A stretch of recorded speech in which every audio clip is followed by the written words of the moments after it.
ยุคนี้เป็นยุคทองของคนรักนาฬิกานะเพราะเรามีทางเลือกเยอะมากๆไม่ว่าจะเป็นแบรนด์ใหญ่ๆแบรนด์ที่อายุมายาวนานนะครับผมว่าในยุคนี้ที่เป็นสิ่งที่น่าสนใจมากๆคือว่าเรามีไมโครแบรนด์เกิดขึ้นเยอะมากๆและเป็นไมโครแบรนด์ที่น่าสนใจหลายแบรนด์อีกด้วยนะครับเดี๋ยววันนี้เอามาให้ดูอีกแบรนด์หนึ่งที่น่าสนใจมากๆไปดูกันครับ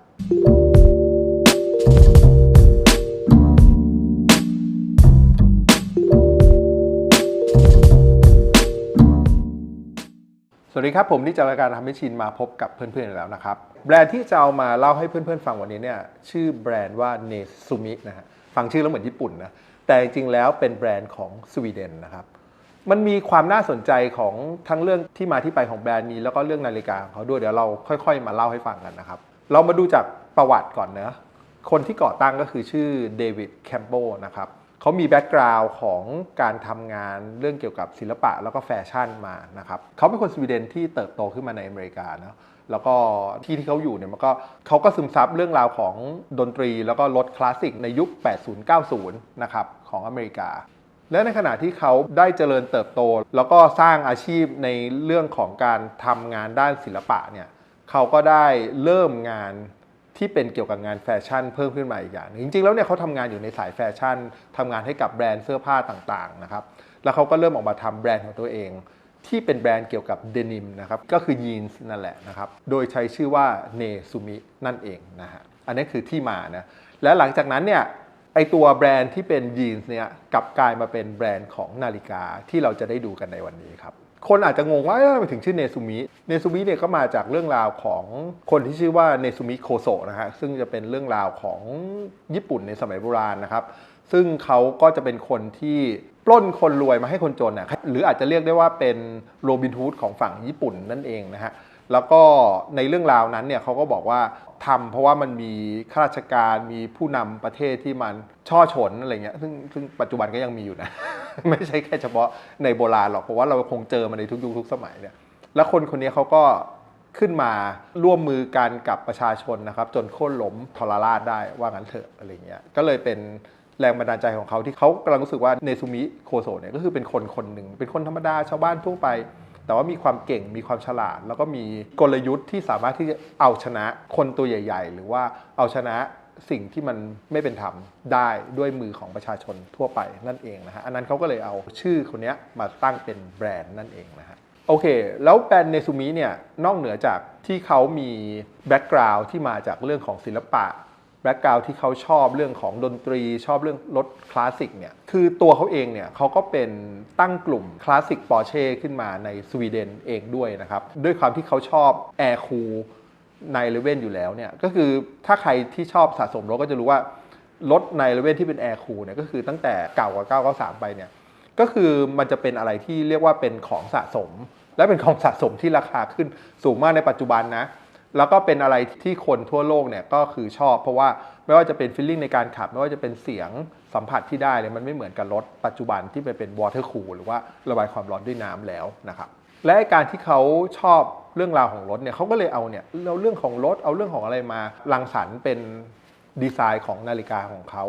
ซึ่งมันทำให้ผมสนใจมากจริงๆผมดูแบรนด์นี้มาสักพักแล้วนะครับแล้วก็รู้สึกว่ามันมี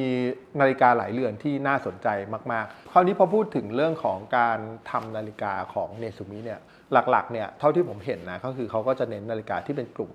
สปอร์ตกลุ่มแอดเวนเจอร์นะครับซึ่งเป็นนาฬิกากลุ่มที่คือเป็นกลุ่มที่ตลาดชอบอยู่แล้วอันนี้ที่1นะอันที่2ก็คือดีไซน์ของเขาเนี่ยด้วยความที่เขาแบบมีแบ็กกราวด์เรื่องแฟชั่นมีแบ็กกราวด์เรื่องเดนิมมีแบ็กกราวด์เรื่อง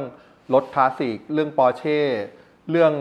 ดนตรีอะไรเงี้ยมันก็เลยทำให้ไวบ์ของนาฬิกาเนี่ยหรือว่าดีไซน์แลงเกจของนาฬิกาเนี่ยมันออกมาประมาณนั้นนะมันมีความวินเทจเรโทรแล้วก็มันมีความอาร์ตอยู่ในตัวด้วยอันนี้คือสิ่งที่ผมชอบที่2อันที่3เนี่ยเขาเลือกใช้เครื่องจากญี่ปุ่นคือเขาใช้เครื่องของมิโยตะก็คือซิติเซนแล้วก็มีใช้เครื่องของไซโก้คือบางคนอาจจะบอกทำไมไม่ใช้เครื่องสวิสอะไรเงี้ยผมกลับมองว่านาฬิกาที่เป็นไมโครแบรนด์เนี่ยแล้วใช้เครื่องของญี่ปุ่นเนี่ยเป็นช้อยส์ที่ดีมากๆเพราะว่าเครื่องของญี่ปุ่นทั้ง2รุ่นเนี่ยไม่ว่าจะเป็นมิโยตะหรือไซโก้เนี่ยเป็นเครื่องที่ทนมากๆเป็นเวิร์คฮอร์สเป็นเครื่องที่ผ่านการพิสูจน์ในทุกๆด้านมาแล้วเรื่องผ่านเวลามาหลายปีมากๆแล้วเป็นเครื่องที่ทนทานและที่สำคัญคือซ่อมง่าย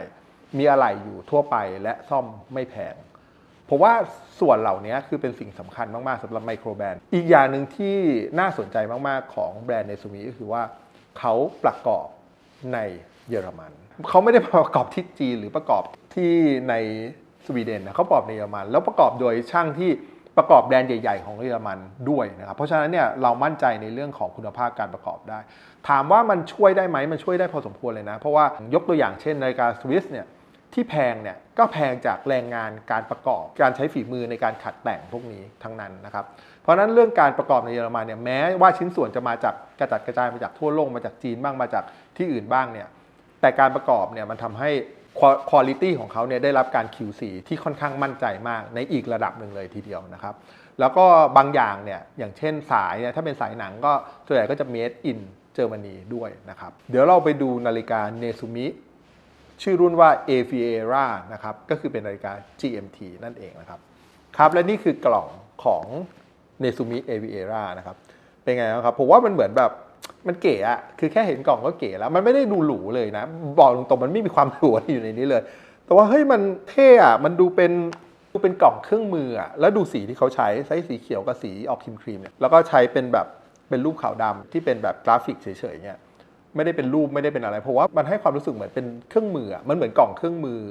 ในยุคสงครามโลกหรืออะไรอย่างเงี้ยเรือนนี้มี reference ว่า AA 3.102 อาจจะจำยากนิดนึงนะแต่ก็คือเป็น Aviera นั่นเองนะเดี๋ยวเราไปดูข้างในกันนะครับเปิดกล่องออกมานะครับก็จะมีตัวใบรับประกันนะครับอยู่แบบนี้เนาะแล้วก็ตัวกล่องนะครับก็จะมาเป็นกล่องหนังสีครีมมีกระดาษหุ้มอยู่เนาะแล้วก็เป็นกล่องหนังสีครีมนะครับก็มีปั๊มตาโลโก้ของเนซูมิอยู่ด้านบนกล่องก็จะเป็น PU นะครับแต่ว่าได้คุณภาพที่ค่อนข้างดีนะเพราะว่ามีเกรนของหนังอยู่ด้วยนะครับเป็นสีครีมที่ดูมันมีความเป็นแบบมีความเป็นวินเทจในตัวเองอะแล้วก็ด้านล่างเนี่ยเห็นนะคือผมว่าเขาดีเทลนะด้านล่างเขาทำเป็นกำมะหยี่แทนเพราะว่าอะไรเราวางบนพื้นเนี่ยมันจะไม่ลื่นแล้วมันก็จะไม่เหนียวหนึบติดไม่ทำให้แบบโต๊ะเราเสียหายอะไรเงี้ยผมว่าอันนี้มันเป็นดีเทลเล็กน้อยเขาอาจจะหุ้มเป็นหนังทั้งหมดเลยก็ได้แต่เขาอุตส่าห์ทำตรงนี้เป็นกำมะหยี่ผมถือว่าผ่านการคิดมาดีนะครับกล่องก็จะเปิดอย่างนี้เลยนะครับเปิดมาก็จะเจอนาฬิกา Nezumi Aviera อยู่ตรงนี้นะครับโดยที่เขาทำข้างในเป็นสีเขียวนะก็ยังดูเป็นคู่สีที่วินเทจอยู่ดีนะเพราะมันเป็นเขียวแบบเขียววินเทจอะแล้วก็ตัวข้างนอกเป็นสีครีมนะครับเดี๋ยวเรามาดูตัวนาฬิกากันดีกว่าครับและนี่คือ Nezumi Aviera นะครับเป็นนาฬิกา GMT ของ Nezumi นะครับเป็นไงครับ first impression ที่เห็นมันเหมือนนาฬิกาแบบกึ่งวินเทจมากๆนะแล้วมันให้ความรู้สึกเหมือนอะไรผมว่าเพื่อนๆน่าจะเดาออกนะผมว่ามันให้ความรู้สึกใกล้เคียงกับ Rolex Explorer 2 ในยุคแรกๆเลยนะครับ Rolex Explorer 2 เนี่ยตัวเข็มมันจะออกเป็นสีส้มอันนี้อาจจะออกเหลืองนิดนึงนะแต่ได้ฟีลลิ่งคล้ายๆอย่างนั้นเลยนะครับแล้วก็มีตัวเลขอยู่ที่12 นาฬิกา3 นาฬิกาแล้วก็6 นาฬิกาแล้วก็9 นาฬิกานะก็คือเป็นหน้าปัดที่ถ้าคนที่ชอบ Rolex ก็จะบอกว่าเนี่ยคือ Explorer Style นั่นเองนะครับเดี๋ยวเราไปดูดีเทลลึกๆของเรือนนี้กันครับชื่อของ Aviera เนี่ยมันมาจากคำ2 คำนะมารวมกันก็คือว่า aviation นะครับคือแปลว่าเรื่องของการบินนะแล้วก็ navigera นะครับ navigera เนี่ยเป็นภาษาของสวีดิชนะครับแปลว่า navigate นั่นเองนะครับก็คือเป็นรวมกัน2 คำก็คือเป็นการนำทางโดยการบินนั่นเองนะฮะซึ่งเรือนนี้แน่นอนคือ GMT เนี่ยมันเป็นนาฬิกาสำหรับนักบินอยู่แล้วมันเกิดมาสำหรับเรื่องการบินเพราะว่ามันจะต้องเดินทางผ่านไทม์โซนนะครับอย่าง Rolex GMT ก็เกิดมาจากการที่ Rolex เข้าไปคุยกับกัปตันของสายการบินแพนแอมแล้วก็ทำให้ได้นาฬิกาที่เหมาะกับนักบินในยุคนั้นนะครับเพราะฉะนั้น GMT เนี่ยก็จะเกี่ยวกับการบินเกี่ยวกับการข้ามไทม์โซนเสมอนะฮะมาดูสเปคคร่าวๆกันนะครับนาฬิกาเรือนนี้ก็คือเป็นไซส์ที่ผมว่าเหมาะสมมากๆสำหรับนาฬิกาสปอร์ตนะครับคือเส้นผ่านศูนย์กลางอยู่ที่40 มิล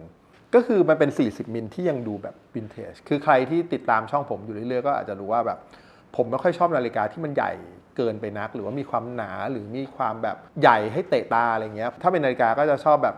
สปอร์ตนะก็จะชอบแบบ Submariner ในยุคเก่าๆที่พวกที่เป็นขอบฟิล์มนะครับหรือว่าที่ผมชอบอีกเรือนที่มีอยู่ก็คือจะเป็นอย่าง Black Bay 58ซึ่งเป็นขนาด39 มิลแล้วก็ดูฟีลลิ่งที่ค่อนข้างบางนะครับเรือนนี้ก็เช่นกันเรือนนี้ก็คือเป็นขนาด40 มิลซึ่งผมว่า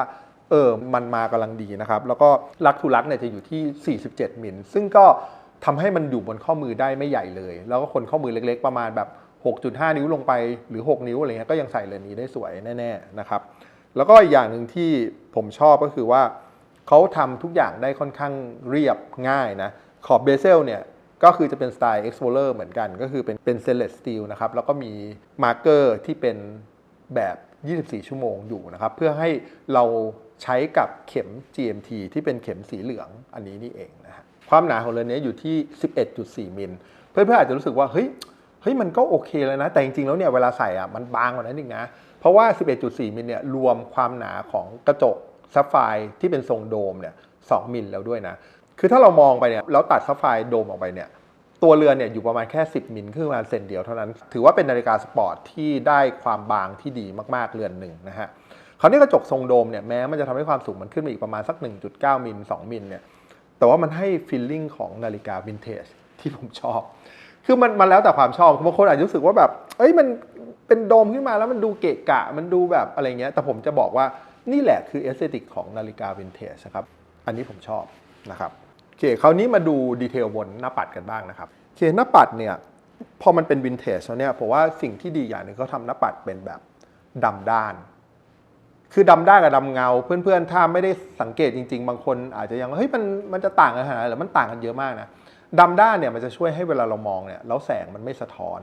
ประกอบกับตัวกระจกซัฟไฟร์ที่เป็นทรงโดมเนี่ยเขามีการเคลือบ anti reflection coat อยู่ด้านในด้วยเพราะฉะนั้นเวลามองนาฬิกาเลยเนี้ยมันเลยทำให้แบบมันมองทุกอย่างได้ค่อนข้างชัดนะฮะ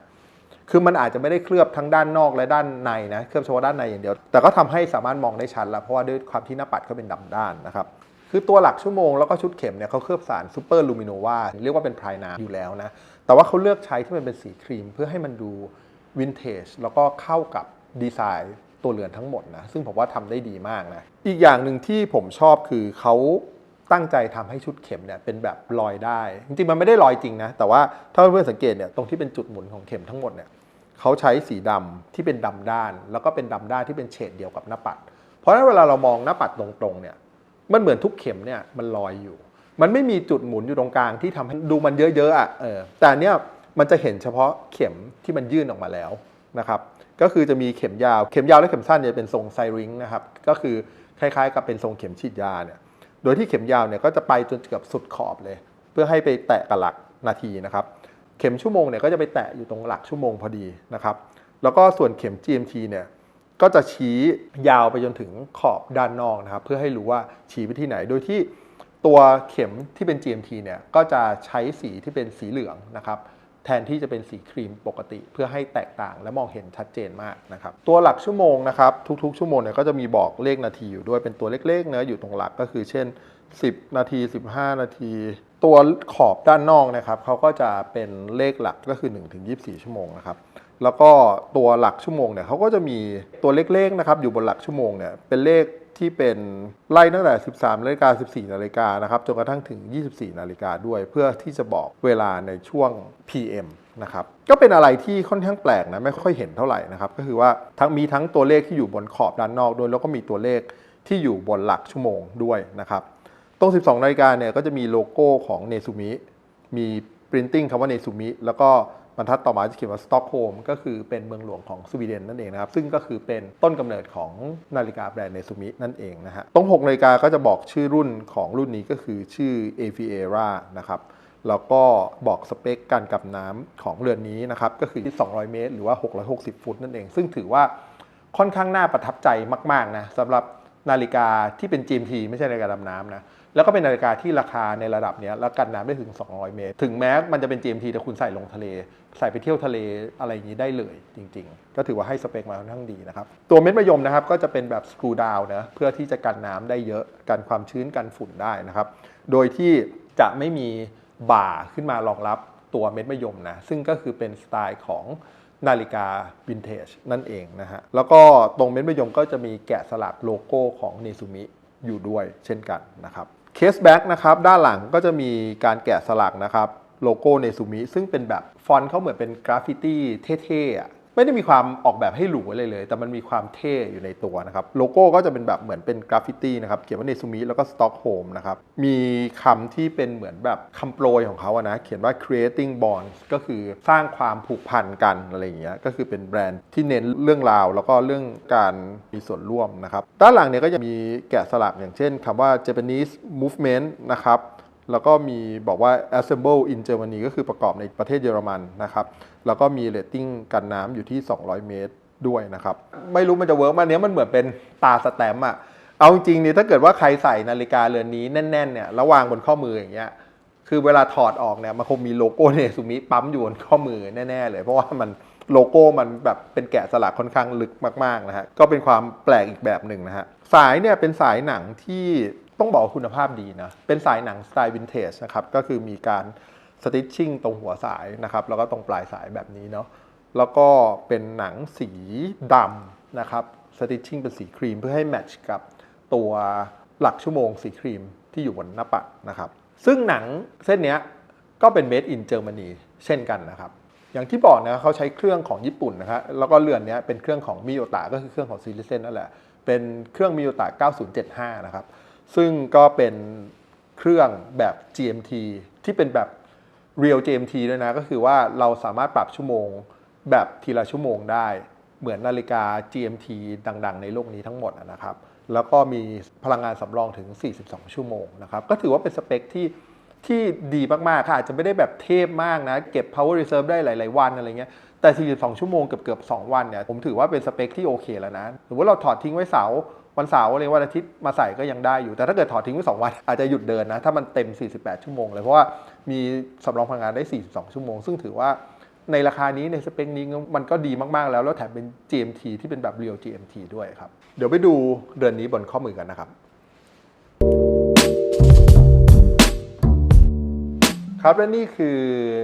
Nezumi Afiera ขนาด40มิลลิเมตรบนข้อมือของผมนะครับข้อมือของผมเส้นรอบวง 6.75 นิ้วนะนาฬิกา40มิลที่เป็นนาฬิกาสปอร์ตเนี่ยผมบอกแล้วว่ามันแบบพอดีมากๆแล้วพอมันเป็นสายหนังเนี่ยมันเลยยิ่งทำให้รู้สึกทุกอย่างมันดูเบาลงแล้วดูสลิมขึ้นนะครับผมจะบอกว่านาฬิกาเรือนนี้มันเป็นแนวแบบฟีลลิ่งใส่ของข้อมือนะมันเป็นแบบเหมือน military watch อะมันเป็นนาฬิกาที่มีความเป็นแบบนาฬิกาทหารนาฬิกาแบบที่เอากลิ่นอายของทหารในยุคเก่าที่เป็นวินเทจมาอะไรเงี้ยใครที่ชอบแบบแต่งตัวแบบรักเก็ตอ่ะหรือว่าใส่พวกแจ็คเก็ตที่เป็นสีเขียวทหารหรืออะไรเงี้ยหรือว่าแบบใส่กับยีนอะไรเงี้ยมันเป็นนาฬิกาที่ไปกับเรื่องพวกนั้นได้ดีมากๆนะความรู้สึกผมนะแล้วก็พอมันเป็นหน้าปัดดำตัวเลขแบบ Explorer Style นะครับแล้วก็เป็น GMT อีกมันเลยยิ่งกลายเป็นแบบผมถึงบอกว่าเนี่ยเป็นนาฬิกาที่เหมาะกับการใส่ไปเที่ยวมากนะใครที่ชอบไปต่างประเทศเนี่ยเพราะว่าสมัยเนี้ยการใส่นาฬิกาแพงๆไปต่างประเทศสมมติเราบอกว่าเราอยากจะใส่นาฬิกา Rolex GMT ไปต่างประเทศเราอยากจะใส่Patek Philippe Travel Time Aquanaut Travel Time ไปต่างประเทศอะไรเงี้ยมันมีความเสี่ยงเยอะเพราะเดี๋ยวนี้ต่อให้มันไม่เป็นทองคำนะเป็นสตีลเป็นอะไรเงี้ยแต่โจรมันฉลาดขึ้นเยอะไงเขารู้ว่าเรือนไหนแพงเรือนไหนไม่แพงไม่ว่าจะเป็นวัสดุอะไรก็แล้วแต่เรื่องเข้าได้ของไปก็เรื่องนึงนะเราเจ็บตัวอีกก็เรื่องนึงมีหลายเคสที่แบบไปสู้แล้วก็โดนทำร้ายจนเสียชีวิตเลยก็มีเพราะฉะนั้นเนี่ยการไปเที่ยวต่างประเทศเนี่ยโดยเฉพาะในยุโรปเนี่ยค่อนข้างอันตรายในเรื่องของมีค่าบางคนก็เลยแบบไม่เอาของมีค่าอะไรไปเลยเพื่อไปเที่ยวแล้วก็ทำตัวให้ low profile ที่สุดอย่าไปแต่งตัวหรูหราอะไรเนี่ยอันนี้ผมว่าถูกต้องแต่ว่าอีกอันนึงที่ผมว่าคนที่ชอบนาฬิกาเนี่ยเราจะรู้สึกว่าการไปเที่ยวเนี่ยแล้วเรามีนาฬิกาที่เป็น GMT มันมีประโยชน์มากๆผมเป็นคนหนึ่งที่เป็นอย่างนั้นนะเพราะว่าเราแบบหยิบนาฬิกาขึ้นมาปุ๊บเรารู้เลยว่าเวลาที่นี่เท่าไหร่เวลาในประเทศไทยกี่โมงแล้วอะไรเงี้ยเราเห็นในแบบเสี้ยววินาทีได้เลยเพราะฉะนั้นผมเลยชอบนาฬิกา GMT มากแล้วอันเนี้ยมันตอบโจทย์คนที่ต้องการเดินทางแล้วไม่อยากใส่นาฬิกาที่มันแพงไปล่อหูล่อตาโจรแต่ยังอยากได้นาฬิกา GMT ที่เก๋เท่ไม่ได้ตะโกนบอกว่ามันหรูมันเป็นจุดสวิตช์สปอตที่ลงตัวนะแล้วแถมค่าตัวเนี่ยเรือนนี้ตีเป็นเงินไทยประมาณ 21,000 บาทเท่านั้นนะครับคือต้องบอกว่าเท่านั้นเนี่ยสำหรับไมโครแบรนด์เนี่ยมันอาจจะไม่ได้ถูกเวอร์นะแต่ว่าถ้าเทียบกับไมโครแบรนด์อื่นๆเนี่ยก็ถือว่าถูกแต่ที่สำคัญกว่านั้นคือผมว่าเอสเตติกของเนซูมิเนี่ยเขาทำออกมาได้ดีไม่ใช่แค่รุ่นนี้นะเขามีรุ่นอื่นๆด้วยเป็นโครโนกราฟด้วยอะไรด้วยผมว่าเขาเป็นแบรนด์มีเทสในการดีไซน์มีดีไซน์แลงเกจที่ดีเพราะฉะนั้นเนี่ยแต่ละรุ่นที่ออกมาเนี่ยก็เลยทำออกมาได้ดีมากและเป็นนาฬิกาที่เหมือนกับแบบเป็นนาฬิกาสำหรับนักบินน่ะแล้วก็ไปคอลแลบกับ Pan Am นะครับมีไปคอลแลบกับ Roof ใครเป็นแฟน Porsche น่าจะรู้อยู่แล้ว Roof ก็เป็นสำนักแต่ง Porsche นะครับซึ่งมีชื่อเสียงมายาวนานแล้วก็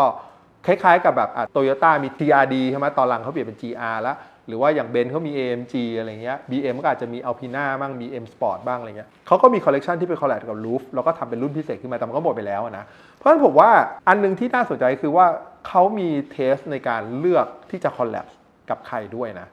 คือการคอลแลบเนี่ยถ้ามีคอนเนคชันเยอะๆอะไรเงี้ยมันก็ไม่ยากหรอกไปคอลแลบกันนู่นกันนี้ก็ได้การที่เขาไปคอลแลบกับ Pan Am การเขาไปคอลแลบกับ Roof เนี่ยเฮ้ยผมถือว่ามันไม่ธรรมดานะสำหรับแบรนด์ที่เป็นไมโครแบรนด์อะเพราะว่าคือทั้งสองอันมันคือแบรนด์ที่ค่อนข้างเป็นตำนานทั้งนั้นนะแล้วการที่แบรนด์เหล่านั้นไม่ยอมคอลแลบกับแบรนด์เล็กๆได้เนี่ยผมว่าน่าสนใจและผมเชื่อว่าในอนาคตน่าจะมีการคอลแลบที่น่าสนใจอย่างเงี้ยมากขึ้นอีกเลยยิ่งทำให้แบรนด์นี้มันยิ่งดูน่าสนใจมากขึ้นอีกนะฮะครับเป็นยังไงบ้างครับสำหรับนาฬิกาไมโครแบรนด์ที่ชื่อว่าเนซูมินะครับกับรุ่นนี้นะครับเอเวียร่านะครับซึ่งก็สำหรับผมนะผมรู้สึกค่อนข้างตื่นเต้นแล้วก็ชอบนาฬิกาแบรนด์นี้ไม่ว่าจะเป็นเรื่องราวของแบรนด์ไม่ว่าจะเป็นดีไซน์ language ของแบรนด์นะครับไม่ว่าจะเป็นรุ่นที่เขาเลือกออกมาเขาก็จะมีลักษณะเป็นเหมือน field watch มี GMT นะครับมีนาฬิกาดำน้ำแล้วก็มีนาฬิกาที่เป็นโครโนกราฟซึ่งก็เป็นนาฬิกาที่ทุกคนสามารถซื้อใส่ได้และอยู่ในระดับราคาที่จับต้องได้ประมาณ 20,000 บาทเนี่ยบวกลบอยู่ประมาณนี้นะครับแล้วก็เป็นนาฬิกาที่เป็นแบรนด์ของสวีเดนแต่ว่าประกอบในประเทศเยอรมันนะครับแล้วก็ใช้เครื่องของญี่ปุ่น ค่อนข้างนานาชาตินะแต่ผมว่าเขาพลิกสิ่งดีๆของแต่ละที่เข้ามาเพื่อที่ประกอบให้นาฬิกาเรือนนี้มันน่าสนใจแล้วผมว่าเอเวียร่าเรือนนี้